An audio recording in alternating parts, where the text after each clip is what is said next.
Hey guys, James Wilson Taylor here for Rock Sound. It's another of our video calls. We're catching up with everybody while we're all stuck at home. I'm delighted to say the one and only DEWAYNE's on the line now. How are you, man? Man, I'm doing good, brother. How are you doing? I'm doing very well. It's nice to finally get to meet you, even, virtually, but we're getting there. We're getting there. Yeah. Kind of been starting all of these out with that same question. How has your lockdown been going? I hope you've been keeping kind of as well and as safe as you can in this very strange time we currently find ourselves in. Yeah, man. I'm doing good, bro. I'm recording like the best music of my life right now. You know what I'm saying? So that's keeping my energy just positive and yeah, man, it's the best situation could have happened with me, for us to go into this lockdown and then I just be able to work on my music that's all I've ever wanted, man. So it's been all right, man. I'm holding up. Nice. Yeah, that's good to hear. Yeah, We've spoken to a lot of people who've kind of been figuring out how best to actually do, like you say, keep writing, keep recording in lockdown. How's your kind of setup? Have you got a kind of basic studio setup where you're kind of staying? How's it all working for you?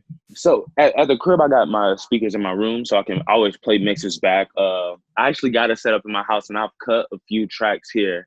But I still been going to the studio. We're just keeping it kind of small, but yeah, I still been working in studios and stuff. Yeah, man. It's been easy. It's been easy, man. Yeah, just trying to stay safe. Everybody stay masked up, but we're still, making really good music right now. It's exciting to hear. It's exciting to hear. Man. Well, we'll get into all that. Before we do, I want to kind of jump back a little bit because I guess the first time I came across what you're doing was interesting enough. It was when you were over here supporting Waterparks, which obviously we've kind of done loads of stuff for Waterparks in the past, but it was so interesting to see.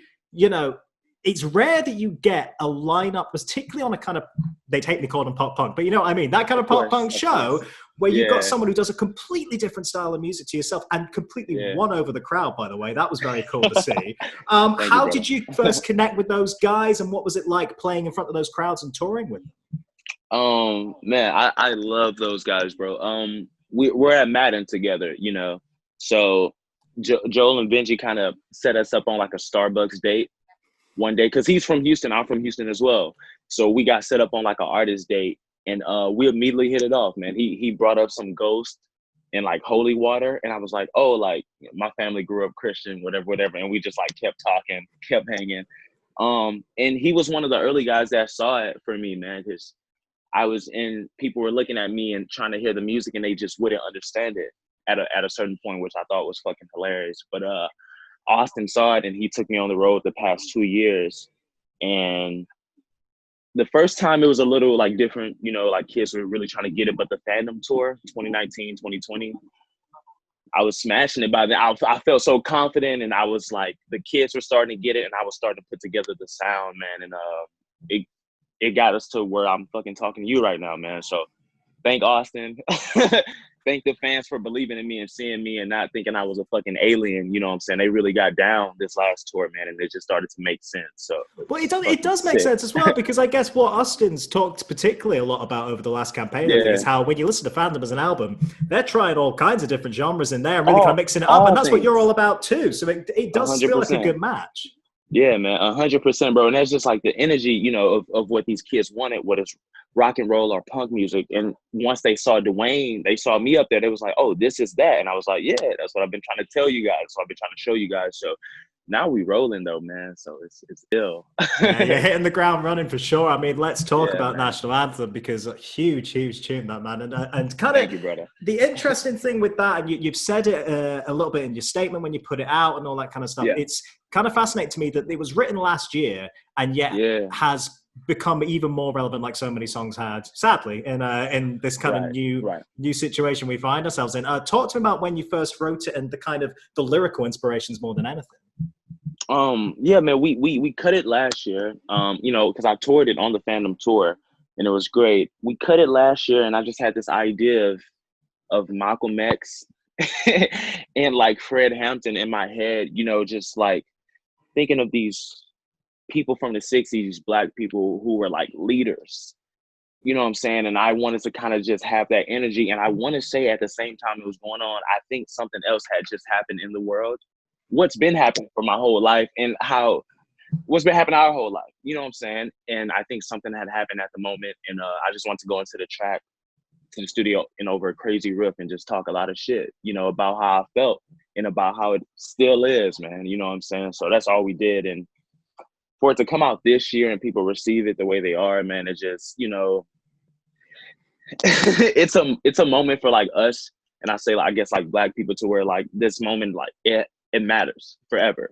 You know what I'm saying? But now people are listening, now people are talking about it, so it's just like cool, you know what I'm saying? But it's been happening for forever, man. So it was on my mind at the moment, so I just wrote it, recorded it.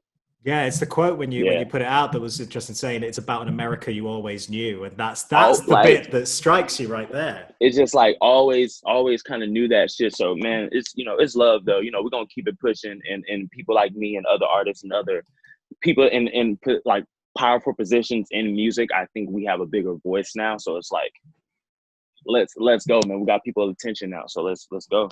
Let's run absolutely, it. man. And again, musically, Yeah, you know, like I said to you before, it's so cool to hear that kind of blending of genres in there, and big heavy bass lines and guitar riffs in there. It's just so cool. Live, yeah, like brother. you say, live, that particularly kicks off that one. It's very energetic, man. What's the reaction been like generally live to that particular track?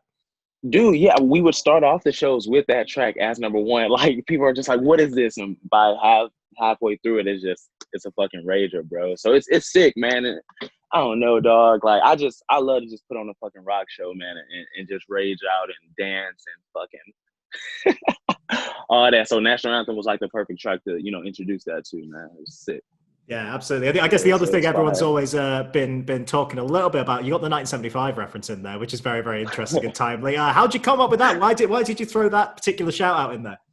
Hey, man, they're a rock group, you know, because they look the part, but they make hip hop, they make alternative, they make emo. Like, I'm inspired by all that, man. And Matty, like, I don't know. You know what I'm saying? He's like a beautiful man that wears glitter and dresses. And, you know, I would like to say that I do the same thing, you know. And I'm just, you know, I'm inspired by him. He's cool. And he also uses his fucking platform to say something. You know, he can also get in trouble for it at times. But I was very motivated by him talking about, you know, what happened to Eric Gardner on one of his songs on the last album. And I was just like, yeah, man, had to mention that. Yeah, nice tip of the cap there. It's very cool. Very cool. Had to mention that, bro. Yeah, man. So yeah, man. Sick. Well, let's talk a little bit about then kind of what happened next, because it's interesting that it's in the last couple of months, it's of course officially announced you have now signed with Hopeless, which must be, you know, very cool, because I know that hearing about and reading about some of your musical inspirations, being aligned with those kind of bands, that sounds really exciting for you. I mean, talk to me about how that all came together, really. Man, it's first off, shout out to those guys. Man, they came, I think they were in London at the show. I met them in Anaheim on the first part of FANDOM tour. And they were just hanging out, and they told me, I remember Tobin, the A&R, we wasn't signed to anyone, man. Like, I had been touring the past 2 years without nothing, you know, no money, no anything, bro. He's just trying. And Hopeless came to the Anaheim show, of course, to support Waterparks, you know, but you have me opening up and I'm raging out. So they came to the, you know, the dressing room and said, what's up? And said they were interested. And, you know, Tobin was talking like he really understood. And I had never seen an A&R say that to me. And to say this, like, I had been passed on for the past like year. Labels were just like, you know, I don't get it. But I've been getting a lot of emails for them lately, which is funny, but it's all good. But Tobin, like, Tobin really understood, you know, in Anaheim. And once we got to Europe and did England, and people had, you know, Hopeless was there too. And yeah, man, they came around. I got back in March after the tour, and it was like, let's go, you know, let's get the deal going, man. And it was like proper, you know. So. Yeah, it's cool. It's cool to see it come together for you, because obviously, you have been kind of kicking around a while and doing this thing, and it's funny sometimes, isn't it, that even in just that basic point of view, I feel like the last couple of years, bands we cover in particular, that genre blending we've been talking about has just kicked up more and more and more and become almost like the norm, which is really exciting to see, right? So exciting, bro. Man, I mean, it gives people like me, you know, I'm in the studio, I'm legit fearless. You know, I can make whatever I want to do. I can perform however I want to perform. And I know people will be accepting to it. So yeah, man, this new time right now is weird as fuck. But I really feel like if anybody's about to come out of here, like, we gotta come out of here. Like, you know what I'm saying? I want to bust out of the pandemic like crazy, bro. Like, I don't know, break through the door, you know. Iggy Pop, like Stooges, you know, performing with so much energy and having so much I don't know, bro. Just go crazy. It sounds like you're ready for it, though. This is the cool thing. It sounds like you're ready for it. I'll be getting hyped, bro. Yeah, but yeah, dog. I feel very prepared. You know, like I said, I've been so inspired, dog. You know what I'm saying, through what's going on in the pandemic and with the movement of Black people trying to get us in the forefront of just conversation and being a human. There's no way for me not to be inspired right now, bro, to really try to break out of this in a beautiful, strong way, man. So I'm fighting for it daily. Absolutely, man. No, so yeah, how is that? Daily, how is that situation we're all in right now, and obviously being stuck in different parts of the world and all that stuff, and not being able to play, which is the most frustrating thing I'd imagine. How is that feeding into the creativity that you've got going on at home? You know, how are these writing sessions forming for you? Are you writing about the world around you right now? How's it all kind of coming together? Yeah, man, it's definitely, you know, I would say I'm an artist that has to do that. You know, what's going on, I can't just like bypass that, you know. So I'm definitely, it's affected me, but it always has, you know, kind of going back to the message earlier. You know, I've always kind of put those tones in my music, you know, because I have to tell a real story. But I'm still using it to motivation. You know, I also use everything for motivation, but that's easy for me. But this is, I'm just like, yeah, you know, it's just a bigger moment to say something. Now you got more people watching. Why wouldn't you want to say something more meaningful now that there's not, and like for my little platform, like it's small, you know, we're called The Circle. It's a small group of kids, but now it's starting to grow. And it's like, anytime I say something now, I'm like, damn, you know, these kids care and they're there for it, you know, and they're receiving it. And I'm just like, yeah, let's keep that. I can't like say stupid shit now, you know, and like, nah. Keep that energy moving. Keep that fan community building. It's exciting to see. It's always exciting to see these things when they're just starting to grow like that, man. And it must be particularly noticeable for you, I would imagine, as well, doing these tours with the likes of Waterparks and getting the music out there and signing the record deal. You must see that growing quite quickly. It feels like it has. Just watching you online, it feels like that's really started picking up, right? Man, it's cool. It's cool, bro. Like I'm digging it a lot. So in terms of, you're writing stuff at home right now, obviously kind of preparing to put out new music when you can and get back and do those shows. Who are you kind of looking to be working with right now? Is there anyone you're collaborating with, writing with? How's it all working? That you can tell me about. I'm not getting in trouble. No. No, it's love. My guys, Mika and Dave, they do most of my songs that are about to come out, and Mika did National Anthem.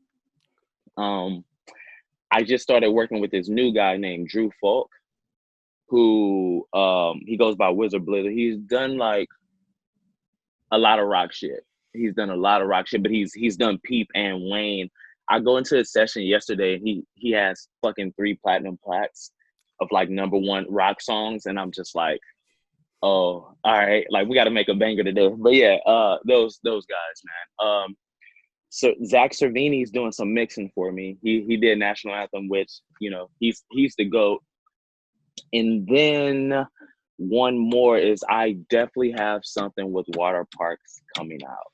So I have to say, I can say that here. I haven't told any other publication. Wow. Stop the presses right there. That's really cool, man. I mean, again, as I said before, a match kind of made in heaven. That makes perfect sense. It's a collab right there. Yeah, dude, it's insane. I don't know where it's gonna go or when it's gonna come out, whose project it's gonna go on, but me and Awsten have a banger for sure. Wow. So full track that, like, is it done and dusted, all kind of ready to go when you decide you want to put it out? Pretty much, yeah. And that's very exciting to hear. Very exciting to hear, man. Well, speaking of, I'm stoked. I'll bet. That's so cool, man. That's really cool. And I'll get one more hint out of you then. Is it more, what's the vibe? Give me the vibe in the clearest as you can. Give me the vibe on it. I mean, I'll say Awsten he's snapping. Like, Awsten can really rap. You know, I don't know if like his fans know that, but so it's some of that going on. But with the heaviest and the sexiest of guitars, so it's I'm excited to hear but Awsten's rapping on it like nicely too. So yeah. Man, can't wait to hear that when it does appear. Yeah. That's really, really cool to hear, man. And speaking of collabs and stuff, we should also mention, of course, you got the track out with Point North, Brand New Vision. Sir. Yeah, talk to me about working with those guys, because again, just a really, really nice fit. Dude, I mean, they're on the gang too, man. So those are the boys. I linked up with John London. He produced one of my tracks that's coming out on my project. I didn't even know he was in Point North. This was about 6 months ago, and he was just a producer. I thought he was just a producer, and he showed me a track, and he's singing. I'm like what? Like, you can sing, bro. I'm like gassing him up, and then he's like, yeah, I'm in Point North. And a few weeks later, he hit me and was like, can you do a verse? Like, I wasn't signed or anything yet. I just did that verse before like the FANDOM tour, I think. But he fucked with me. And yeah, I love those guys for that, man. So yeah.